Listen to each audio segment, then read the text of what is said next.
Actualmente el mercado automotriz mundial ha presenciado el lanzamiento de autos de todo tipo, y no es de esperarse que el mercado sea muy cambiante últimamente. La tendencia por los autos económicos siempre ha estado presente en todos los mercados mundiales, pero los autos de lujo son un segmento que poco a poco se ha visto flexible últimamente. El caso más cercano que podemos apreciar es el nuevo Lincoln Continental partiendo desde los $46.000. Pero hace ya un par de décadas atrás, los automóviles de lujo en Venezuela no era algo novedoso. Pero lo que podemos destacar es que existió un automóvil que, por aquella época era único y que reflejaba estatus si conducías uno. Estamos hablando del Guri Conquistador, o coloquialmente llamado Conquistador. Que en aquel lejano año de 1979 jamás se había visto un proyecto como este. Para entender mejor la historia de este mítico vehículo de lujo nos remontaremos a sus orígenes. Todo comienza en 1963. El gobierno por aquel entonces, el presidente Rómulo Betancourt, decretó a través del Ministerio de Fomento una política automotriz, llamada Política de Incorporaciones, que invitaba a todas las empresas que operaban en el país hasta entonces, importaban automóviles al país, a fabricarlos en suelo venezolano si querían seguir en el mercado. Tal es el caso de Toyota, Simca, Chrysler, entre otras marcas que comenzarían a ausentarse en Venezuela construyendo sus propias plantas de ensamblaje.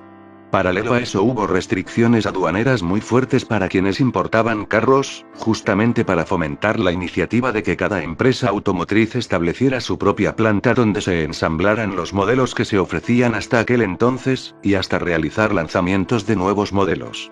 En el caso de General Motors, Ford, Chrysler y de algunas otras, desde las propias casas matrices en el exterior invirtieron grandes cantidades de dinero, y abrieron plantas ensambladoras en Venezuela como la reconocida planta de General Motors en Antimano y la planta de Ford en Valencia, pero hubo empresarios venezolanos que armaron sus propias plantas de ensamblaje y luego iban suscribiendo convenios con transnacionales automotrices, para armar carros bajo licencia, o para ser los representantes de esta marca en el país, o porque siendo representantes de una marca en el país tuvieron que emprender iniciativas de ensamblaje local para no perder la franquicia.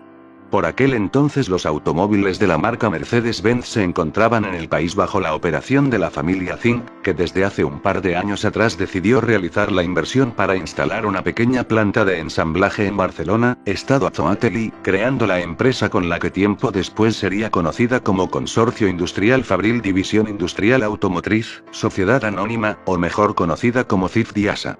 Con la intención de armar chasis de autobuses Mercedes-Benz, y más adelante, automóviles para pasajeros. De hecho, CIF-DIASA inicialmente tenía un contrato para ensamblar bajo licencia, productos del grupo Rootes de Gran Bretaña, es decir, los vehículos Hillman, Sunbeam y Comer. Pero hubo una ruptura en el acuerdo, porque los ingleses querían más volumen en el mercado venezolano, y los Zinc decidieron ensamblar Mercedes-Benz en su planta de Barcelona ubicada en Anzoátegui. Jugada que les salió de forma exitosa en sus primeros años con el ensamblaje de chasis de autobuses y camiones, así como carros Mercedes-Benz en sus modelos W111, W108, W114 en su versión 4 puertas y coupé, y el W116. Ya para el año de 1973, el Ministerio de Fomento introdujo otra directriz en la industria automotriz, a fin de evitar que la actividad de ensamblaje automotor en Venezuela se diversificara mucho. Fomento estableció que cada ensambladora podía armar un máximo de plataformas técnicas según su capacidad. Y que esas plataformas técnicas debían estar en proceso industrial durante cierta cantidad de años. En el caso de CIF-DIASA, como ellos no eran muy grandes, no armaban muchos modelos diferentes, pero en el caso de Ford sí. Por aquel entonces Ford dejó de ensamblar sus modelos Mustang, Cortina y Maverick, de 2 puertas a raíz de esta limitación. Para 1978 Mercedes-Benz perdió el interés en Venezuela y no hubo nuevos contratos con CIF-DIASA, ni con la familia Zinc, así que la planta quedaba inactiva. En ese momento, el Ministerio de Fomento certificó que la capacidad de la planta de Barcelona le autorizaba para armar 2 tipos de vehículos, uno para el mercado de automóviles de pasajeros y otro para el mercado de vehículos comerciales. Como el volumen de producción de automóviles era bajo, necesitarían algunos productos que dejaran un buen margen de ganancias. ¿Cuál fue la idea? Producir un único auto y un camión, pero no cualquier auto. Se decidieron por un auto de lujo como único modelo disponible. Ford se mostró interesado en el proyecto, así que decidió firmar para la producción de un automóvil y un camión. Pero existió un problema, no podían ser modelos ya fabricados en Venezuela y no podían tener la marca Ford Motors, ni ningún nombre usado comercialmente por Ford por aquel entonces. Así que Ziff Davis y Ford decidieron ensamblar una versión del Coupé Thunderbird Town Landau de 1979 y una versión del camión pesado B6000 que era lo más grande que tenía Ford en ese tiempo. Para 1978 Fomento autorizó la operación de Ziff Davis para armar vehículos de pasajeros y comerciales bajo la marca Guri. El cual podría hacer honor al embalse del Guri, el cual es el embalse más grande del país. Entonces el automóvil llevaría por nombre Guri Conquistador y el camión llevaría por nombre Guri B6000, pero lo curioso es que la marca Guri solo se aplicó para el camión representándolo en la parrilla del camión y llamándose coloquialmente camión Guri, y el Guri Conquistador pasaría a ser llamado coloquialmente Conquistador. Para 1979 finalmente sale a la venta el Conquistador Coupé, pero Ziff Davis no tenía una red de concesionarios, los carros eran vendidos en los antiguos concesionarios Mercedes-Benz que posteriormente fueron comprados por Ford, como el caso del Lino Fallén, o concesionarios Ford que tuvieran ciertas características especiales en cuanto a tamaño, infraestructura, instalaciones, etc. que se prestaran a la venta de carros de lujo. En principio Ford Motors de Venezuela no podía fungir ni como proveedor, pero en la práctica lo que se hacía era que los mismos proveedores de Ford Motors de Venezuela fueran los proveedores de Ziff Davis y que Ziff Davis comprara a Ford Motor Company. El Conquistador de 1979 era básicamente la versión local del Thunderbird Town Landau. ¿Qué tenía de especial los modelos del Conquistador con su contraparte americana? El Conquistador superaba a su par estadounidense en equipamiento y acabados de manera categórica y absoluta, ofreciendo además un ensamblaje mucho más cuidadoso ya que los pequeños volúmenes producidos en Venezuela así lo permitían. Por ejemplo en tapicería y adornos. Contaba con un mejor acabado en pintura, porque se incorporó el acabado Clear Coat de DuPont, que era una novedad de la industria automotriz en esos momentos. Su tablero era muy completo e incluía instrumentos analógicos para casi todo, desde un tacómetro hasta un reloj horario. Tapicería de fino cuero, asientos delanteros estilo butaca con ajuste motriz de 6 posiciones para el conductor, ventanas eléctricas, alfombras de lujo, así como un excelente sistema de sonido Ford que incluía reproductor de casete. Los cuales fueron algunos de los atributos de este clásico. Además el Conquistador fue el primer carro en Venezuela que trajo como equipo estándar un control de velocidad de crucero, algo novedoso que no se había visto en ningún otro modelo en el mercado. Contaba con el motor V8 302 con carburador 2 bocas, acoplado a una transmisión automática C6. La configuración de aquel motor daba 138 caballos de fuerza, pero el motor no era suficiente para un vehículo de 5.2 metros de largo y de casi 2 toneladas de peso. De hecho el Conquistador era un excelente vehículo para poder conducir por las grandes autopistas del país por su manejo. Para el modelo 1980, el cual fue apodado Conquistador quinta rueda, porque era un tanto más lujoso y lo que resaltaba era su rueda de repuesto en la puerta del maletero, donde se escribía la palabra Conquistador. De hecho, Ziff Davis solicitó ensamblar el Lincoln Continental Mark VI y los directivos aceptaron. Fue la primera y única vez que Lincoln aprobó el ensamble de un modelo Continental Mark fuera de Wixom, Michigan. El cual es el modelo en que se basa el Conquistador de 1980. ¿Cuál era el costo de estos flamantes automóviles? Para el año que salió el Conquistador su valor era de 118.000 bolívares, es decir $25.700 para 1979, era mucho dinero por aquel entonces. Sus principales competidores cercanos en el mercado, hablando de rango de precio, era el Chevrolet Caprice Classic, el cual su precio era de casi 90.000 bolívares de aquella época, es decir casi $20.000. O el Ford LT de Landau, que rondaba el mismo rango de precio del Caprice Classic. El modelo Conquistador quinta rueda alcanzaba un valor de 160.000 bolívares en 1980 cuando fue lanzado.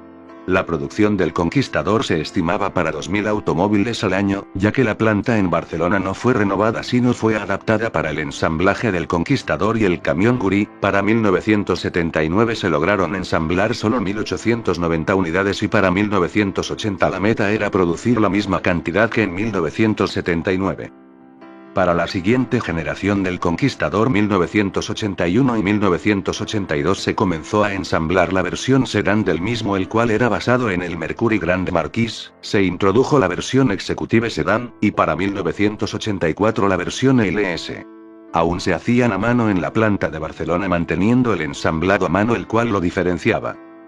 Para los años 82 y 86 se ensamblaron entre 2.500 y 3.000 de estos modelos respectivos por cada año del modelo. Cuando se introdujo la versión Executive Sedan, Ford Motors de Venezuela ayudó a ampliar la capacidad de producción del Conquistador. El Conquistador apareció en la película El Reconcomio, protagonizada por el actor venezolano Joselo. La trama principal de la película involucra un conquistador de 1979, la historia de un oficinista que quiere comprarse el Conquistador, ya que al ser un automóvil de estatus sería respetado. Pero el dinero no le alcanza, la esposa se enferma y la operación salía costosa. Durante un tiempo piensa cómo matarla para poder obtener el auto, pero finalmente no puede lograrlo y tampoco logra comprarse el carro. Correcto, espera, de lado. Este es su carro, Montilla. Sí, señor, y está a su orden. Ah, muy bonito, lo felicito. Gracias, gracias. De acuerdo.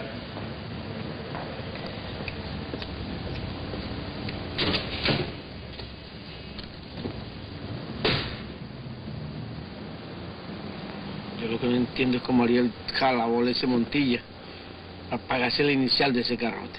No entiendo, yo no entiendo.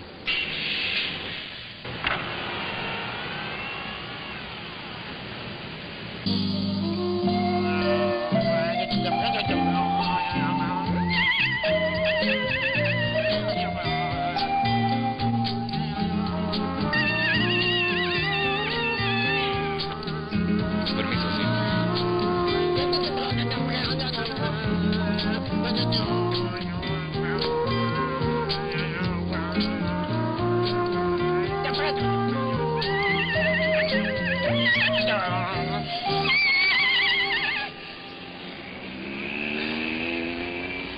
Concha, dale, menos mal que llegaste, porque si no me joco. ¿Sí? ¿Es lo que tú quieres? No. Estaba viendo. Mira, ¿cuánto cuesta este carrito? ¿Este carrito? Ajá. Este carrito te vale 115.000 de contado. ¿Y a crédito? A crédito te vale mucho más. Bueno, mi campeón, entonces la semana que viene nos vemos, porque es que ahorita no tengo tiempo que darme porque tengo un almuerzo ejecutivo, ¿ok? Así que la semana próxima vengo. Chévere. Otra de las apariciones fue en el unitario llamado Atrapado, protagonizado por Raúl Amundaray, en los años 80 transmitido por RCTV, el cual el auto fantasma era un Conquistador Executive Sedan de 1982, el cual era de un color dorado claro. En una parte se logra apreciar el equipo de sonido que llevaba integrado, el cual era bastante completo y de alta calidad con algunos extras agregados al modelo.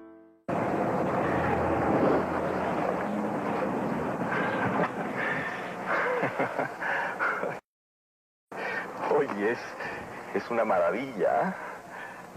Parece que nadie te hubiera tocado. Ese olor a nuevo. Vamos a ver.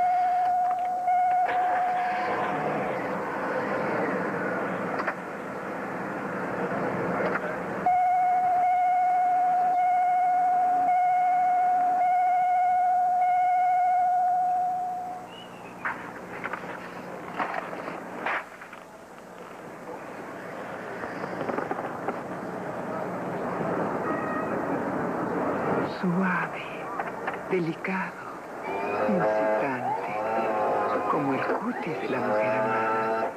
Su contacto es una sensación irresistible. Acérquese, pruébelo.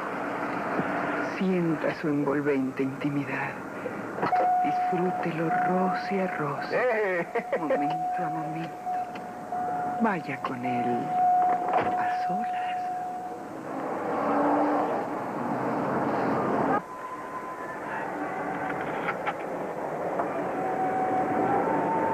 Querida Mariana, te hablo desde el cielo. El fin del Conquistador llegaría en 1986 cuando se deja de ensamblar en la planta de Barcelona en Anzoátegui. CIF Diasa ese año llegó a un acuerdo con los representantes de Mitsubishi para Latinoamérica y el Caribe, a fin de ensamblar a partir de 1987 vehículos de la marca Mitsubishi, que operó la planta CIF Diasa.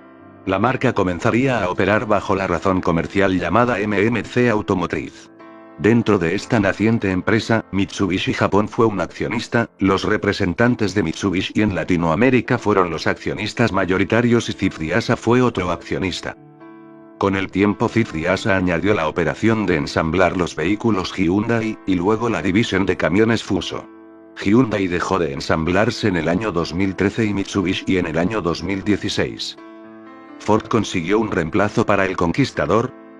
De hecho, para 1992 fue introducido el Ford Grand Marquis, curiosamente con logos de Mercury y Ford al mismo tiempo. Pronto se convirtió en un modelo de lujo para algunos y comenzó a ser utilizado por servicios de transporte ejecutivos y taxis de lujo. Cuando fue presentado al mercado venezolano, Ford mencionó en uno de sus comerciales que sería la reencarnación espiritual del Conquistador. Solo un suceso de gran altura puede provocar esta reunión. El nacimiento del Gran Marquis, el heredero del Conquistador. Aún más allá en clase, con Ford y con la potencia de su motor V8. Gran Marquis 1992, el heredero. Solo Ford le da respaldo. Ford. Como última curiosidad, el Conquistador actualmente tiene un grupo de seguidores fieles ya que al ser un automóvil de producción nacional se considera como un automóvil de colección y entrando en la lista de los 50 automóviles más icónicos de Venezuela, escrito por la revista Automóvil de Venezuela en el año 2011 en conmemoración a los 50 años del automóvil en Venezuela desde 1961. Si el vídeo te ha gustado, suscríbete que tenemos más contenido para ti. Esto ha sido todo por mi parte, nos vemos hasta un próximo vídeo. Hasta luego.